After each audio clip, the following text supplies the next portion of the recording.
Video on करा ना. पूजा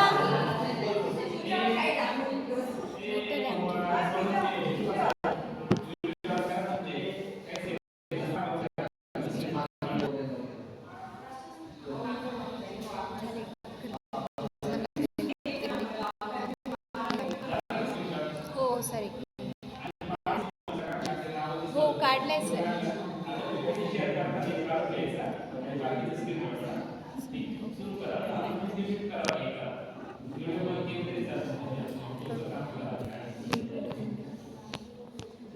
ते शेअर शेअर ते डॉक्युमेंटवरती डॉक्युमेंट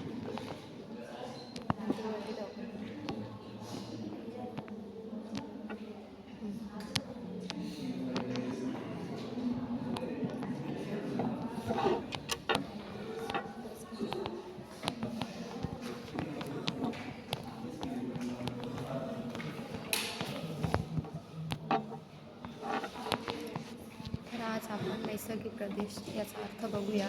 ज्या मोठ्या प्रदेशात हवामान, पृष्ठभागाची रचना, माती, वनस्पती, प्राणीजीव यासारखे नैसर्गिक घटक सारखे किंवा एकसारखे आढळतात त्या भागाला नैसर्गिक प्रदेश असे म्हणतात.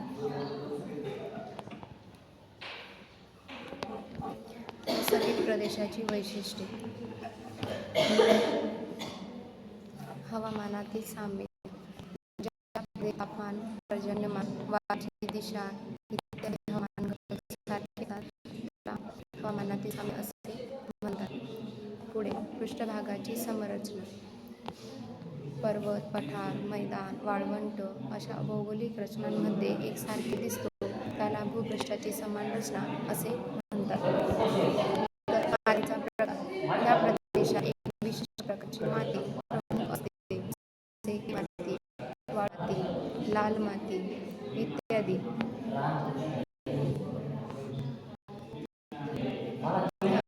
मातीचे प्रकार आपण आता बघितले. त्यात कोणकोणती तर ती काळी माती, वाळूमय माती आणि लाल माती इत्यादी मातींचे प्रकार पडतात.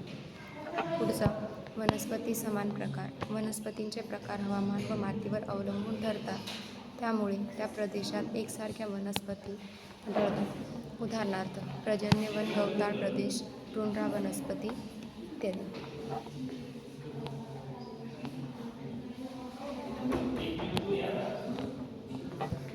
आता बघा नैसर्गिक प्रदेशाचे प्रकार. नैसर्गिक प्रदेशाचे प्रकार. पहिला प्रकार उष्णकटिबंधीय गवताळ प्रदेश म्हणजे समान. आता बघा उष्णकटिबंधीय गवताळ प्रदेशात काय काय येते. उष्ण हवामान, पावसाळा व उन्हाळा असे 2 ऋतू, लांब गवत, विरळ झाडी इत्यादी ह्या गोष्टी सगळ्या उष्णकटिबंधीय गवताळ प्रदेशात आढळतात. तर दुसरा प्रश्न वाळवंटी प्रदेश.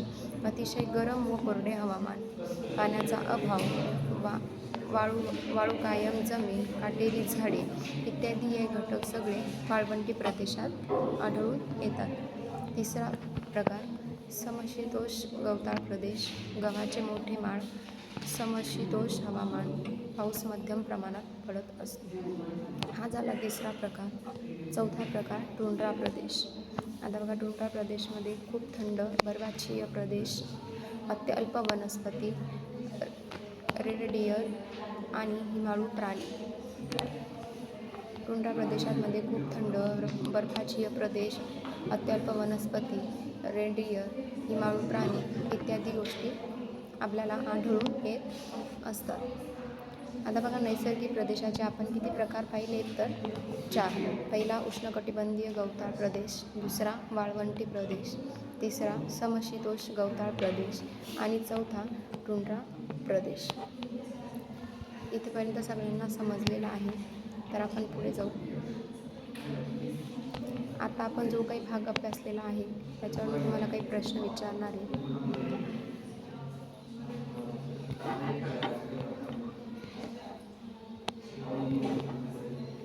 तर बघा पहिला प्रश्न, वाळवंटी प्रदेशात कशा प्रकारच्या वनस्पती आढळतात.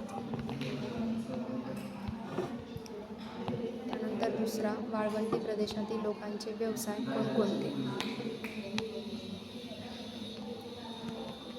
पुढचा प्रश्न तुम्हाला स्वाध्यायासाठी आहे. वाळवंटी प्रदेशात मानवी जीवनाची माहिती लिहून आणायची आहे. सगळ्यांनी उद्या येताना स्वाध्याय कंप्लीट करून आणायचा.